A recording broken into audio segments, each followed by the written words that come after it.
When I was beginning to date Elijah, I had to talk myself out of that because it felt almost like innate for my mind to go to that place of like, oh, this could be forever, which I think are very normal thoughts to have. Yeah.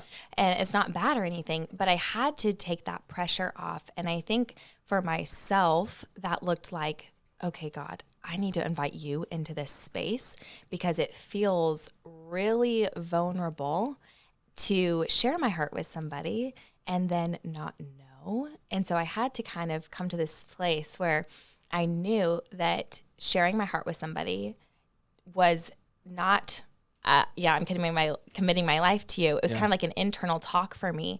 And then kind of going, well, okay, so then that means that I'm just being able to express my feelings with this person. It's not a forever. And I get to go, okay, so then I'm going to be okay because I know that I'm awesome. I'm a great catch. Like if it doesn't work out with this person, that's okay. There's going to be somebody else. Yeah. So I had to just like take that pressure off of myself. It wasn't pressure that anyone else was putting me on. I think it was just kind of what I had learned or experienced in the culture I grew up in. Yeah, you have that internal world, and it kind of underneath it all is rejection. You're like, how do I put myself out there? How do I share something that's valuable to me and it not get potentially just tossed to the side or kind of overexposed?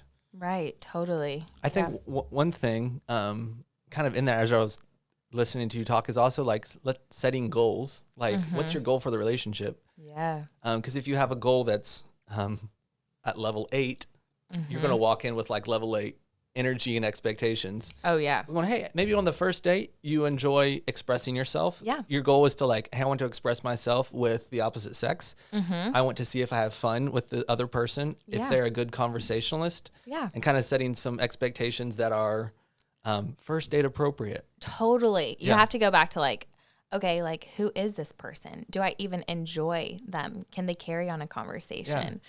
Like, can I have fun with them? Do they have a sense of humor? Yeah. Like, do they laugh at my jokes? Like things that are just real basic, as if you're just getting to know a friend. Yeah. Yeah. Because that's the ultimate goal for a first date is like, let's get to know each other. Right. Right. Or if you're like, well, we already know each other and now we're trying to see if it's more, you know? We got some other stuff that we'll talk about in a minute for there of like, how do you make that move? Is it worth it? What if I already know? What if I think I already know? Yeah. But yeah, that's super great stuff. Yeah. I'm curious though for you, what would you say are some of the reasons you think that people don't make the move? I think for like, I guess gave maybe a general perspective, but I'm curious even for a guy's perspective. Yeah.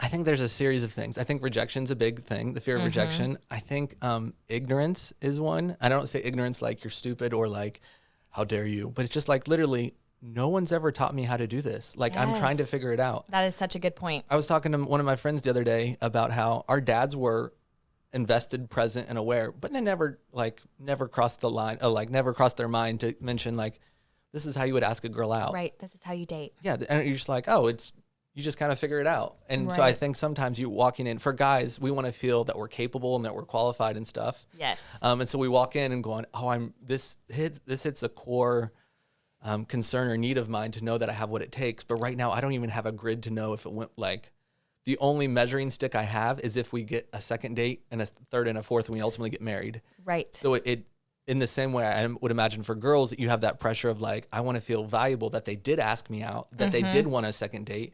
Guys are also sometimes trying to answer the question of I have what it takes. Yeah. And therefore we're measuring a date as successful of if it leads to marriage versus that was a good first date. Like we had a good time. I was able to show up as myself. I was able to relax. And this is some of the mindsets that I'm trying to incorporate rather than just the fears. But usually like, oh, it was a successful date. I shared myself honestly. I was able to walk through it. I made some jokes. I said some stuff that I will not say again. Right. But you're kind of able to enjoy yourself in the moment and you're able to authentically appreciate the person in front of you. Yeah. That's so, great. But the ignorance, I think, is a part, which is why, unashamed plug, date well. Yes. We have a Date Well program for both men and women. The Killer. links are below. But it just helps you. Let's get some practical examples. And we'll give you some examples here in a little bit. But just like, here's how you would approach and walk through it. Yeah. I mean, I wish I had those tools under my belt before I stepped into any sort of dating relationship. I think that so often, like, don't you think someone should teach you how to date? Like we're taught so many things in life, but like, why is dating when your heart and somebody else's heart is on the table? Why is that not something we talk about? Yeah. Yeah. Let me go to my file of what I've been told. Yeah. I've seen these couple movies, and so I'm pulling out the Joey Tribbiani, like, how you doing? Right. Which I tried on my wife at one point, and she literally responded, fine, thank you. And you? And I was like, oh, I felt so How bad. you doing? So bad. Yeah, life is not quite like a movie. Yeah. I think a lot of times another thing for guys is it's the high stakes that we walk into it, but I don't know if guys know what we should be looking forward to. So I think sometimes guys stall out because there's like, well, there's a lot of options, or like there's a lot of pretty girls. Wow, What yeah. should I should feel a certain level of something towards a girl so I can take the step. And I'm afraid a lot of times I've seen Christian guys wait until, instead of the threshold being right here of like, okay, I'm interested, a first date threshold, Yeah. they like build it up in their head until it gets to here. And so they've waited 6 months and been interested in this girl. And now they've created the girl in her head rather than getting to know the girl as a human. Yeah. And so I think that sometimes guys will stall out because they don't know what the feeling should be of to do it, or they wait till they know they're interested to then make the move. Mm-hmm. Or sadly, they're just distracted by too many other things in life. Yeah. Totally. Whether it's video games, their job, their career, which aren't bad things. Like, know what you want in the season and pursue it.